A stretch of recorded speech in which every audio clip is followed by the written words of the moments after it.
dit qu'il y avait un amalgame. La fistule, c'est un trou. Mais il y a des femmes qui accouchent, qui n'ont pas de trou, mais qui n'arrivent pas à retenir les urines. C'est cela qu'on appelle une incontinence. Et cette incontinence, ça peut être une incontinence d'effort. C'est-à-dire c'est quand elles toussent que les urines sortent. Ou bien une incontinence par impériosité. Comme t'es amaigrissant. Quand elle est là, le sphincter urétral n'arrive pas à contenir les urines. Donc de temps en temps, ça aussi, ça se traite médicalement et chirurgicalement.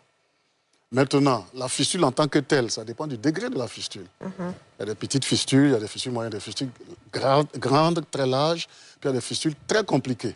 Donc il y a des fistules, quand même vous finissez de les opérer, il y a une incontinence qui se crée après.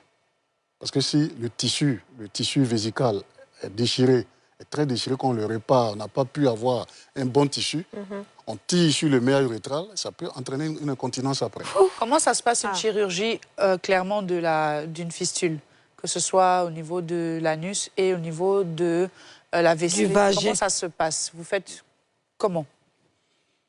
On coud là-bas? C'est purement technique. Vous fermez? Tout à l'heure, elle a dit que... Vous passez par le vagin pour faire une couture ou est-ce que vous ouvrez le ventre? C'est ce que je veux savoir. Non, on fait les deux. Ça dépend de la fistule. Dans son cas, on ne peut passer que par le bas. Parce que là, c'est devant nous. Mais lorsqu'il s'agit de la vessie, en fonction de la position du trou, l'opérateur décide lui-même de sa voie. S'il se sent à l'aise en bas, il passe en bas. S'il se sent à l'aise par l'abdomen, il passe par l'abdomen. Et par l'abdomen, il y a deux façons. Il peut ouvrir simplement la vessie, sans rentrer même vers les intestins. Il ouvre la vessie et puis il cherche, il traite. Ou bien, quand c'est compliqué, là, il fait une grande incision pour remonter, parce que parfois, on peut avoir des urétères qui ont été ligaturés aussi, mais qui ont été coupés. Oui, il y a des cas vraiment très graves. Déjà, je vais demander, docteur, si vous me permettez, à part l'accouchement qui crée ce genre de problème, de déchirure, est-ce qu'il y a autre chose qui peut entraîner ça, ou c'est juste vraiment au niveau de l'accouchement qu'on a ce genre de problème-là?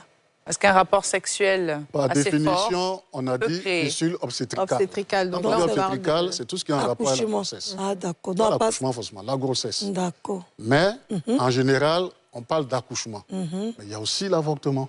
Ah, l'avortement fait ça? L'avortement clandestin. On peut utiliser, j'ai une image ici, où la dame a utilisé, je crois, les instruments qu'on prend pour jouer au ludo. Ah, papa, pas dit des trucs dans mon ventre. Comment ça, ludo? La petite boîte?